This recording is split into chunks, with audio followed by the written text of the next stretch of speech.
I've been the BBC correspondent for over 30 years now, so I've covered, I think this is my 9th World Cup. With this particular bunch of players, missing one or two obviously, like Jofra Archer, Liam Plunkett from 2019, and actually the importance of that, and Ben Stokes not being able to bowl, has been very evident. At least Josh Buttler was man enough afterwards to say that he got that wrong. From an English perspective, very disappointing. Technically, England could still qualify, but that means beating India, it means beating Australia, it means beating Pakistan, it means beating everybody. And I don't think this team can do that. The injury to Pandya is clearly, that won't be too easy to fill because he's 2-in-1 as well. I thought Virat looked very hungry the other day, wanted that 100 so badly, suggested that he is hungry. New Zealand always fight in these tournaments, they always find something, they always dig deep. England, gone. That you want a World Cup to be a sporting event, and that means everybody should be allowed to support their team. That's my own view. And I think many people felt the same. But hey, that's politics, and we try and keep politics out of sport the best we can. Right, we're in Mumbai right now and the heat is all right, but I'll tell you what, it's got really hot on cricket.com with, of course, Agaz, a man from Macclesfield in Mumbai. How's that? Well, I'm here obviously following England. I've been the BBC correspondent for over 30 years now, so I've covered, I think this is my 9th World Cup. And it's not going very well, is it? I mean, from an English perspective, we were interviewing some of the South African fans yesterday. Absolute humbling, that. Well, it was very disappointing. As a BBC correspondent, you have to be fairly neutral, but my audience is obviously mainly England. So I do tend to have to report with England in mind.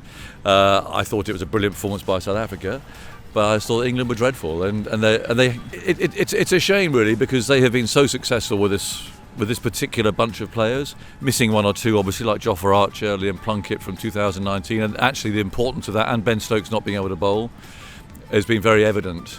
But I just thought they were very poor yesterday. I cannot understand. I mean, look at this. I cannot understand why Buttler decided to field first. I mean, that is just mad dogs and Englishmen out in the midday sun. I mean, they were fried, weren't they? And I think anybody would have been. I don't think anybody really could have really stood that heat. Klaassen was knackered. He couldn't field afterwards. So I know this tournament was moved, wasn't it, from an original time. We don't normally come and play in this sort of heat. We normally come near our Christmas. So it was tough. It was very tough. But at least Josh Buttler was man enough afterwards to say that he got that wrong, because they were flayed, weren't they? It was an outstanding performance by South Africa, but from an English perspective, very disappointing.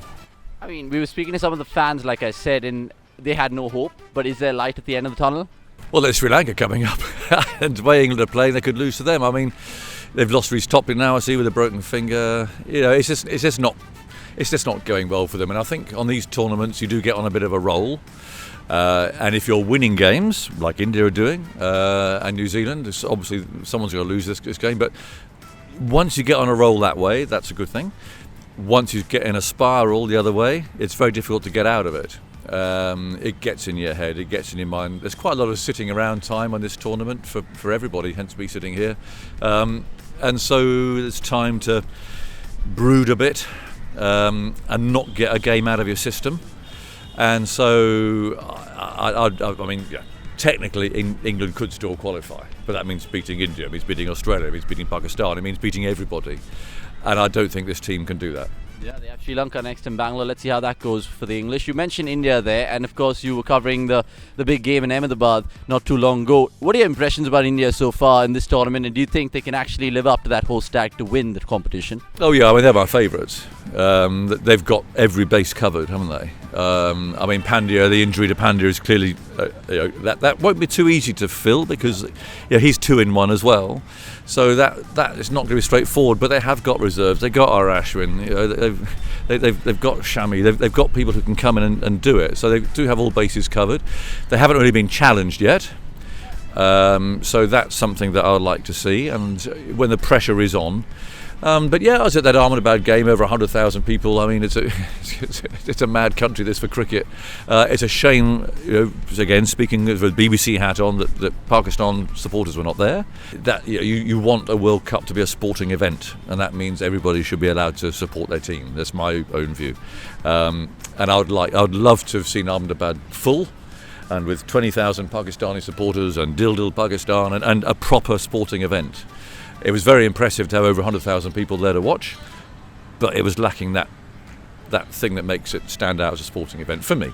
And I think many people felt the same. But hey, that's politics, and we try and keep politics out of sport the best we can. All right. Just in the grander scheme of things then, the ODI World Cup, essentially this format's been getting a lot of flack. Do you agree with that? Where do you sit on the 50-over game, and what's the future that we can expect? Yeah, that was a good question. I mean, I'm quite troubled by it, really. I think in a way commentators are the worst people to ask about 50 overs, because you can get some actually quite dull games and we have to try and make them sound exciting. Yeah. So purely selfishly, I think commentators are bad people to ask. In England, 50 over format is very popular because I think there are a lot of people who every year go along with a friend or two and they go and watch a game, 50 overs, see both teams, see a result, and that's important. You know, you see a decent level of cricket. I mean, I enjoy T20 cricket. I enjoy watching it. It's a bit formulaic. It's a bit the same. But what it has done is it has made passages of 50 overs cricket look dull, and that's a problem. And I don't think we've tried all the artificial means of making it exciting. I don't know. I mean, I think some of the players haven't quite got 50 overs cricket in this format either. You know, I think they've got in, they've played some rash shots and got out. But the problem for 50 overs cricket in this tournament was we haven't had close games, and you need that, don't you? You know, if you keep getting one-sided matches. But you know, it was about 10 years ago that 50 overs cricket was in the same situation. We had a very good Champions Trophy in England. It was very cutthroat, done in a fortnight, and that kind of breathed new life into 50 overs cricket again. So I'm not saying it's not going to last, but with more and more squeezing of time, more and more T20 franchise coming on, personally I would rather 50 overs got squeezed rather than Test cricket got squeezed, because I love Test cricket, and once that's gone, it's gone forever, and that would be a crime. Yeah. You know, Test cricket has to have time. So I'm sure the debate about 50 overs cricket will be held after this tournament. I think a lot of people watching this will resonate those thoughts with you, and more importantly, let's see how the ICC resuscitate this format, because it does have its positives, but of course negatives, like he's touched upon there. Just to finish up then, a little rapid fire, because I want to put you on the spot. I'll throw you a couple of gentle looseners, but how's this first up? Most runs this World Cup, who and why? Good question. I thought Virat looked very hungry the other day. People might talk about the way he got his 100 or whether he should have just won the game, but that's a different issue. I thought the fact that he wanted that 100 so badly suggested that he is hungry. There are quite a few big players who may not play another World Cup. I mean, the way Rohit's playing, that fella's a champion. Quinton de Kock, I like to look at him. All those South Africans, you know, the speed in which they score runs. So I'm going to hedge my bets a bit, but I think the leading run scorer will come from one of those two teams. Okay. Wicket taker then, who's in your mind? Bumrah, Jadeja, someone who bowls in the middle. I think takes important key wickets in the middle, will be the important bowler for the tournament. Rabada, you know, you're looking at, there is such good bowlers about. So again, you know, you are putting me on the spot, but. I'll go back to England again. It's where England have been lacking. They haven't had that wicket taker, and that's where the 50 over format is important. They do have guys who can throw a ball to and are going to get people out.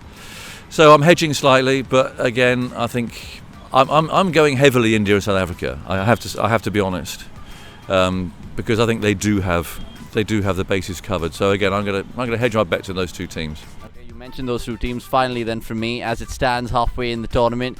First of all, what were your predictions for the top four prior to the tournament, and how pear-shaped has that gone? Well, it's gone fairly pear-shaped. I didn't have South Africa, which is why perhaps I'm pulling it back now. So I had India, England, New Zealand, and Australia. That's who I had. So it's gone a bit pear-shaped, isn't it? But Australia are getting it back again. New Zealand always fight in these tournaments. They always find something. They always dig deep. England, gone. Okay, fair enough. Brilliant. Absolute. Love this pool session. It's not every day that you bump into, of course, a legend in terms of Jonathan Agnew right now. Aggers, that he's famously known. And who would have thought? Cricket.com, BBC, TMS. It's a collaboration under the sun.